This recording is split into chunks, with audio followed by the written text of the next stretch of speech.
Hello, this is Dread, and in today's video topic, we're going to be going over Support Necromancer. Now, the first disclaimer I want to go over is this is on the Crash the Server Party servers that goes until February 10th, so things in this video might change before March 9th. Also, as well, like I said, I didn't push this build that far, but it doesn't really matter because it's a support build, so you can kind of attach it to anything and probably do easily like way higher corruption than I'm doing in the video because it all really depends on the carry. Now, as well, if you like videos like this, like last Epoch or any other ARPG, I'd heavily suggest leaving a like on the video and subscribing to the channel, as that's the best way of being notified of when I make new videos or, of course, supporting the channel. Now, Support Necromancer. The whole concept of this build, Spark Notes, is going to be Lich's Scorn. Essentially, Lich's Scorn gives you a bunch of cold spell and attack flat, and it also gives you a bunch of cold pen for your minions. But thanks to a node inside Dreadshade here, it allows you to apply it to allies. All of these buffs will apply to your allies. So you're also giving them 60% more damage, some attack and cast speed inside that little bubble there. And that's the whole concept of the build. Essentially, everything else in the build is supporting that in making sure it's up as much as possible and keeping yourself alive. And it's great. Right now, I have 80 intelligence. I know for a fact you can get over 160 intelligence if you try really hard, and of course, get some exalted gear and stuff like that. So I'm only at half of the potential of this build could actually be at. Now, another disclaimer, of course. Right now, I have a max of about, I think, 6 Infernal Shades. I think either 5 or 6. Right now, I'm not entirely sure. It is a little bugged. You can go over the Infernal Shade max right now with a little bit of a finicking, but right now you're supposed to only have like 5 or 6 without Lich's Envy. But this is a perfect example of what the build would look like with Lich's Envy, because Lich's Envy would actually give you even more Infernal Shades, which we don't have access to because Lich's Envy doesn't drop right now. So hopefully that'll get fixed by March 9th. Yeah, overall, we give our allies a lot of damage. Now, how do we actually do this? Like, what do we do? Well, we apply a bunch of Infernal Shades to our allied minions. Sadly, thanks to the fact that our ally node makes us deal the damage as well, it means that our Infernal Shades do a significant portion of damage to our minions, especially because they overlap. So most of the build spec is towards sustaining this degen on our minions. And thankfully, we have a lot of tools at our disposal to fix that. First things off, we have a Sanathia's Last Breath. This allows us to get 25% all res to minions. More res they have, the less damage they take. Sadly, because of the pen, it means they have like a negative like 80 cold pen on them, but it's okay. Infernal Shade doesn't do that much damage. Now, of course, we get the pen on we get the res on the tree. Then of course we can get the minion all res from Reign of Dragons, which I don't have, which would make our minions even tankier. And then of course we can run bone armor inside skeletons. This is like your main sort of defense. This allows you to kind of sustain the loop early on, as it just gives our skeleton boys 40% less damage taken, which makes them a lot better at sustaining, of course, Infernal Shade, because it's something that isn't additive with the cold pen. It is just more or less damage taken. So all of that combined makes it so that our minions don't actually die to the Infernal Shade degen. And of course, we run like minion health regen everywhere we can, and all of that combined means that we're good to go. Great. Now, some other things that the build got this patch. One thing is Skeleton Mage has a node inside of it that works kind of like a mini convocation. You and your minions will be teleported to a target location when you use Skeleton Mage, and it is amazing. You can teleport up to 9 minions, which is phenomenal, as you can essentially teleport your entire cadre with you every single time you teleport. Allows you to keep up with anyone that is not using Shield Rush. Shield Rush right now in party play is a little toxic because it's one of the only skills that anyone can't keep up with, essentially. If you're running anything other than Shield Rush, you can very well easily keep up with the ally. And of course, later on, you can run like double tree ring for extra, of course, movement speed. You could run so much movement speed on your gear that it might get to the point where you can just keep up with things. You could also run cooldown on the helm to reduce the cooldown of the teleport on the Skeleton Mage. Yeah. One thing though, I will note first thing, this build, of course, requires Lich's Scorn to function. If you do not have Lich's Scorn, you will have to play a different Necromancer build. Now, of course, there are a large amount of Necromancer builds to be playing right now, so just pick whatever you feel like until you get Lich's Scorn, and then once you get Lich's Scorn, you can easily transition into this setup and give your allies a bunch of buffs. Of course, you could play Support Necro before this, as long as you have a party member that's willing to carry you and kill Formosus for you, so you can get a Lich of Scorn. I think it's a 10% drop rate from Formosus, so you have to do them a few times. But after that, you'll be good to go. Hopefully, you get a good roll, though. Thankfully, in a party, if you're with a party member, you get 2 drops of the item, which means that, of course, you have more chances of getting a good roll, which will help a lot because the roll range is large. Now, one more thing I want to mention before, of course, we get into the video is Bone Golem is our main like health sustain. Right now, as you can tell, I don't have a vessel, I don't have a twisted, I don't have red blood, I don't have health regen on my gear. Dread, how are you sustaining your life? Why are you actually alive? Well, thankfully, thanks to a little bit of working on things, Bone Golem, there is a node that turns him into a blood golem.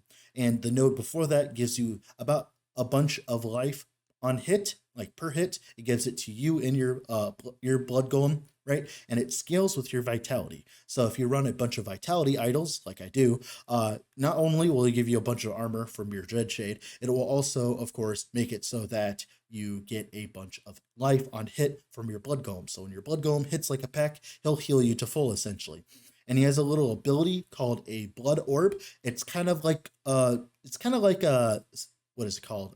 Like, I think it's like the skill in Path of Exile, like ball lightning. It's a lot like ball lightning, where it will move through and hit enemies, and that essentially keeps you sustained throughout anything. And it is absolutely amazing. Also, as well, if you want to be cheeky, you can grab the Leech on Rae, the 5% spell damage leech, and since your Infernal Shades are damaging your minions, you're constantly leeching. So that combined with the blood orb from, of course, the Bone Golem will keep you alive. Eventually, when you get a little bit more sustained setup, a little bit more expensive gear put on, you could eventually swap into a Vessel of Strife, but I don't think that's even necessary and might actually be a detriment to the build, as you could just focus on getting as much intelligence as humanly possible with, of course, like the intelligence rings. There's a lot of things you could do with this build and push it even further than in this video, which is amazing. Now, we're going to go on video. I do want to split it into 2 sections. First thing, we're going to go over just the support necro.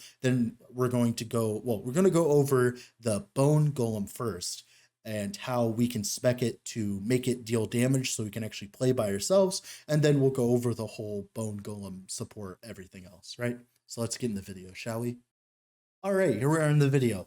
So I just want to let you know I have a decent amount of currency invested into this build, right? I have a decent amount of intelligence, right? I just want to let you guys know that before we talk about things. So this is the setup that I run to be able to play by myself, like you saw in the footage. It is the Infernal Bone Golem. One of the biggest problems with running Dread Shade support is you actually don't want to grab the auto crit node that you normally use for a solo minion, which means that you have to go around and essentially play a worse minion build overall when you're alone. This is going to be the showcase of the build when you play it alone by yourself. So mainly we use Bone Golem like this. We really like Pyre Golem. We really like the area around him, like the more damage, and all of this combined with all the other more damage on the tree and stuff like that, it means that his aura does enough damage to clear monos and do timeline bosses. It's a little slow, but it means that you're not completely worthless if your teammate is not around. Now, one problem with this setup is you don't get the life gain on hit that you would be able to with the Blood Golem support, but it's fine because you're only in like 1 player HP and things die fast enough. And of course, our Infernal Shades and our Bone Golem, everything combined, is enough damage to actually kill stuff in the monolith when you have this specific Bone Golem setup. So this is the specific Bone Golem. And then when you're with a party, what you can do, respec your Bone Golem like this, right? Respec your Bone Golem, resummon it. Well, we're going to resummon it again. then all we need to do, grab Amalgam, Unnatural Speed, 5 points in Hunger, 1 point in Blood Golem, 1 point in Tower of Bones, 1 point in Fragment of the Fallen, and then eventually, when you're done, you can grab more points in Amalgam of Sentinels, more points into Tower of Bones, then more points in Natural Speed, and then you will have Support Golem set up, and this will keep you alive. So that's how you transition between the two. It is very easy to do so. Blood Golem is insane for sustain, and just overall looks really badass. But overall, yeah. So let's talk about skills. So first thing off, Dreadshade. This is the Dreadshade setup. The most important node, the two most important nodes, of course, is Symbiotic Apparition. It can get so, of course, it affects allies instead of just, minions, which is great. And of course, Infernal Dread, which makes it so that we refresh Infernal Shade on cast, because Infernal Shade costs a lot of mana. We don't want to be spamming it, right? But we cast multiple. But as long as I'm casting Dread Shade, it will continually cast our Dread Shade for our Infernal Shade. So all I have to do is just keep clicking, and our Infernal Shade will last forever. So you set up your Infernal Shades, then you just keep clicking Dread Shade, and it will stay up forever, which is amazing. Yeah. Now, Infernal Shade, this is the setup. Mainly what we care about, we want the reattach so that if a minion dies, it reattaches to another minion. We need to attach it to minions. We give our minions haste when they're attached with it, which is great for quality of life. Flight of Fire for an extra shade. And then, of course, Legion. This makes it so that we cast multiple Infernal Shades at once, and it saves us a lot of clicking and makes a nice quality of life when we're clicking around and stuff. Overall, great Infernal Shade setup. We want to do as little damage as possible to our minions, so we don't grab that much more damage. So that's good. Now, Skeletal Mage, of course, this is our setup for it. TLDR, the reason why I'm running melee minions is so that they all kind of like murder ball together, and that makes it much easier to keep the buff on all of them. Makes it much easier for a melee support build. Now, if you were to support a ranged character, right, you could, in theory, swap to mages and, of course, archers, which would mean that your minions would stay at range and your ally can stay at range, because you want to keep this bubble on your ally, right? Your carry. So if you're playing with like a Reign of Winter Marksman or something like that, you can swap to archers and, of course, mages. But if you're playing a melee build, you swap to Death Knights and, of course, Skeletal Warriors, so that they stay on the enemy and they kind of like murder ball, stay around the enemy, keep the buff up there, right? And of course, Bone Golem, you can just leave whatever you want, to be honest. But yeah, Skeletal Mages. This node right here, Grave Passage on top of Death's Cavalry. Oh my goodness. We finally have Convocation. After complaining about not having Convocation for 3 years, we have Convocation. It's wonderful. It doesn't suck up all your minions. You could kind of like make it so you don't have that many skeleton warriors, so that you teleport your entire cadre with you at once. You could do that as a refinement to the build, but I haven't felt like as though I needed it. But it's definitely a good idea to try that, because you can get up to 9 extra minions. So you can, if you stay at 9 minions, you completely you teleport everything with you every single time you teleport, which is great. Now, of course, Summon Skeleton is pretty much just, you just really just want to keep your skeletons alive and get as many as possible. Of course, Bone Armor, this is insanely strong.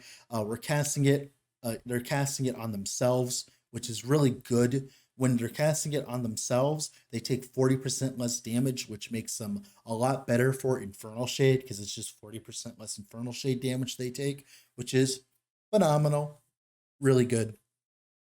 Really good setup. Like I said, you could take out some points somewhere, remove the archers, maybe remove like the bone armor nodes, and go for, of course, the archer stuff to move them to archers, so that they actually, of course, stay at range, which then means they could stay, you have the dread shade on them, and your ranged allies will be able to have dread shade on them. So it really depends on your carry. You will have to adapt the setup for that.